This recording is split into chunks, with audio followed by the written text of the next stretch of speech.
Siz nə düzəldirsiniz? Mən top. Top. Sən də top. Adam. Nə? Adam. Adam. Bəs nə düzəlsən? Mən də yazdım. Yazı? Yazıram. Ha, yazı yazırsan, yaxşı. Bəs siz nə düzəldirsiniz? Deyin görüm. Mən ad düzəldirəm. Mən də adam. Adam, bəs sən... Baxın, nə gözəldir. Hə. Bəs yaxşı. Deyin görüm, siz nə düzəldirsiniz? Aha, sən bəs Xədicə? Mən bilmirəm hələ nə düzəldim. Yaxşı. İstəsən köməkləşib fikirləş. Nədir o hacı?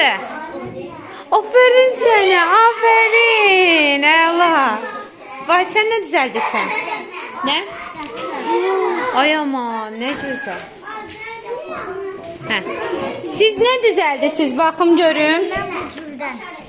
Aha. Sən bəs? Nihal. Tısbağa. Hə, gül. Sən Rüqəyyə nə düzəldirsən? Nə? Komputer. Aferin. Hə. Buyurun Tunar bəy, nə düzəldirsiniz? Mən Hə, sən. Qom, maraqlıdır. Siz nə düzəldirsiniz bəs? Təyyarə, sən? Nə düzəldirsən Əsmər? Nə?